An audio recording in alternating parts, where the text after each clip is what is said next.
Hello friends, welcome back to Cosmopolitan Cornbread.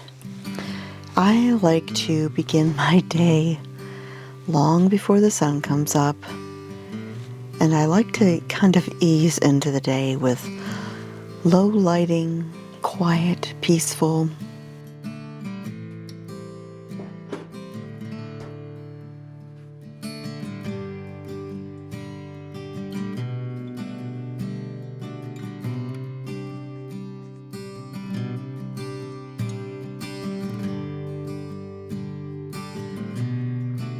Just sitting in the recliner with that first cup of coffee, my Bible, and usually a dog or two.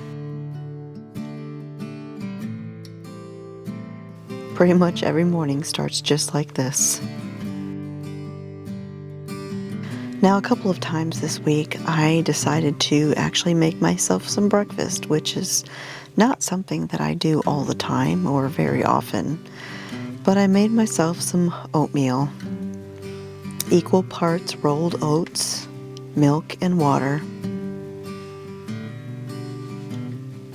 I like to add in a little bit of cinnamon in my oatmeal.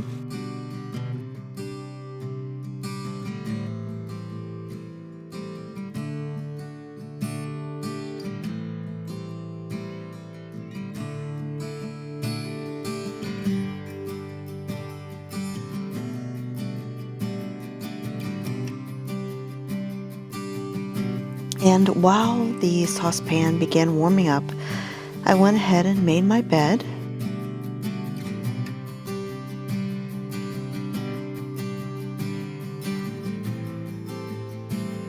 Ava's always right there to help me and supervise as I do this daily morning chore, and she's there every single time, walking all over the bed.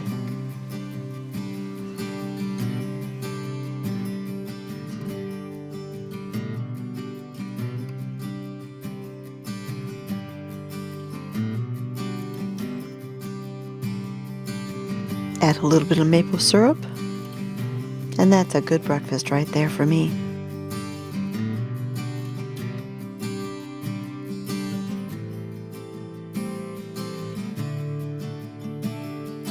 I had somebody make a comment not too long ago in a video where you could see me doing some ironing, and they seemed surprised that I ironed my aprons.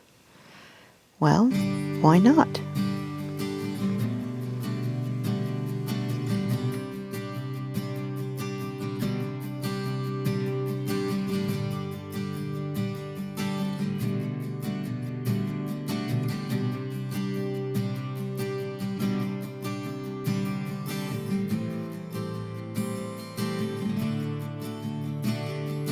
I mentioned how Ava likes to supervise my making the bed every morning, and you may be able to hear her in the background right now because she also likes to supervise every time I'm working on a video. Just like these two serious faces are supervising the ironing from through the window.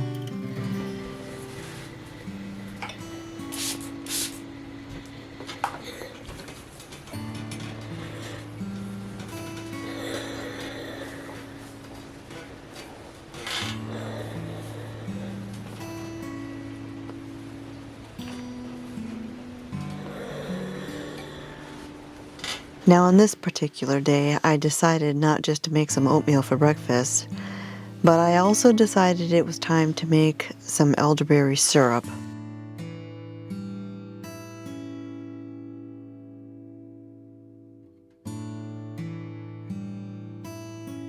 Flu season has arrived, and a lot of the people in our family have been getting sick. So it was definitely time to make some of this. I have the full recipe on how to make elderberry syrup on my website.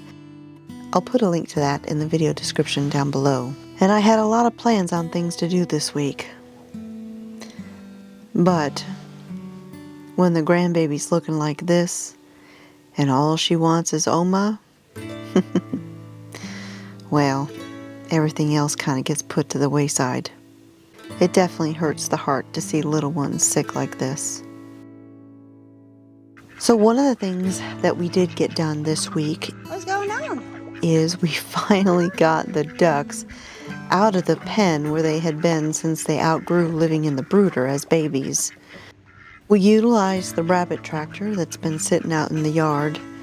I don't think I ever mentioned that our rabbit that we had left from back when I raised rabbits passed away last year. She had lived a very long life. So I modified the tractor a little bit and made it into a house for these guys. We kept them in there overnight so that they would get accustomed to the idea of that was their new home before we let them out into their new yard.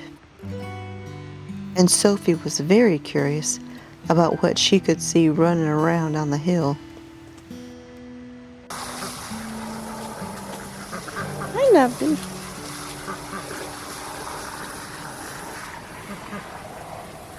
Now I would love to be able to let the ducks go down there to the creek. I'm sure they would have an absolute ball swimming in that.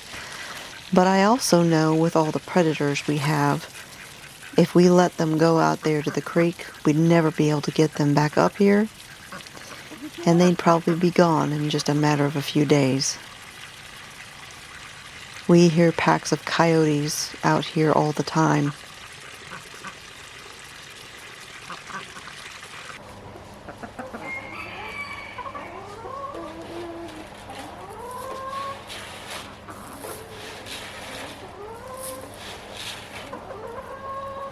Now the chickens are out here on the hill, and you notice all of a sudden they all stood very still.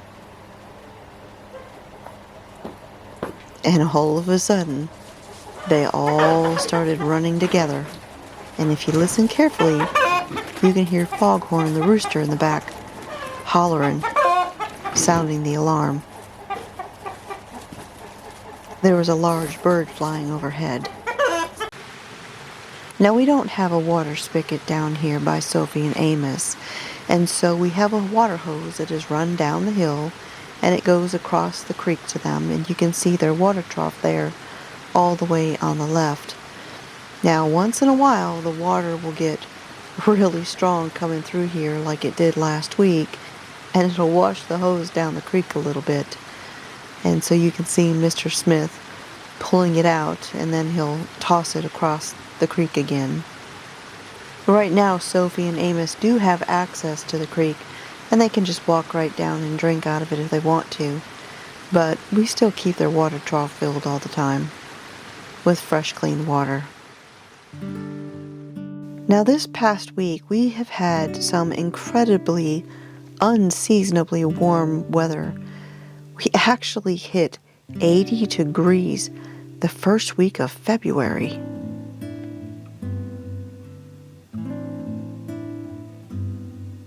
I'm not complaining, but that was definitely unusual.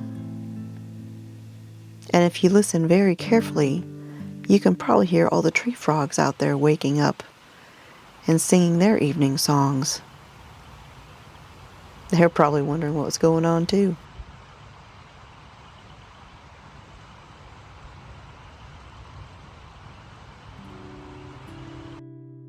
Later in the week, little Miss Bean was feeling a bit better, and I was able to get started working on all the things that I had needed to do this week.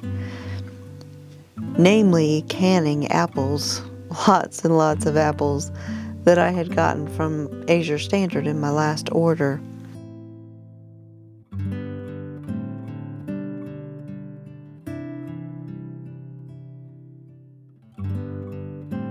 And this little antique folding table that I found at an antique shop a while back has come in pretty handy when it comes to working on things, so that I can sit in a chair and not have to be standing there all day long while I'm working on all the things.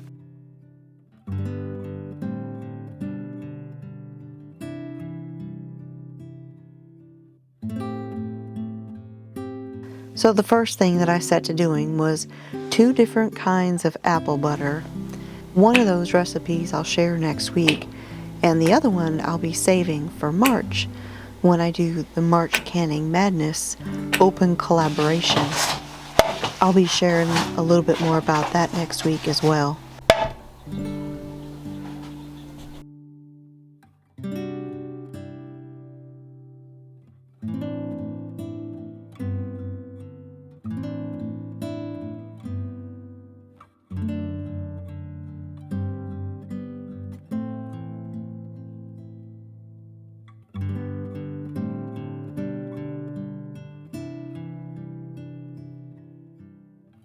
I've had a couple people asking me recently about coffee cups, and I actually just reached out to the artist who made these for me last year, and I'm going to be doing another order in the next few weeks.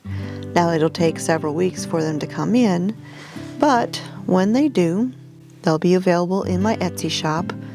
Of course, I'll announce it here and in the newsletter and everything when that time comes.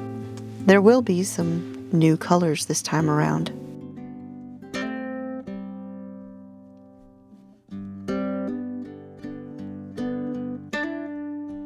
Another day and more apples to process. I put to use that giant bowl that I bought at the Mercantile in Alabama a few months back.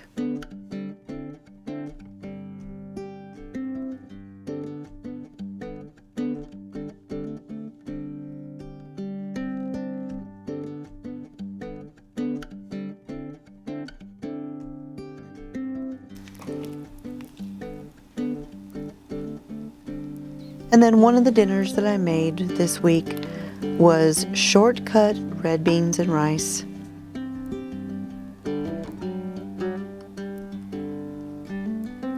You can find that recipe on my website. I'll link that down below as well. Thanks for spending time with me here at the homestead. God bless, and I'll talk to y'all next time.